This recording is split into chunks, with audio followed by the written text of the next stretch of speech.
So it's $1,200 to fix this. And it's not covered. Safety restraint is not covered by the warranty. It's not even covered by the manufacturer's warranty, which expired at 80,000 miles. So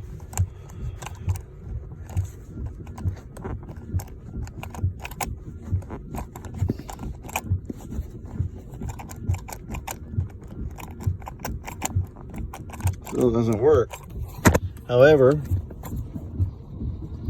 if you take that stupid thing off, and just a simple boom, it works. So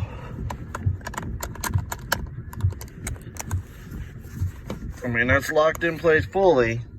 All you got to do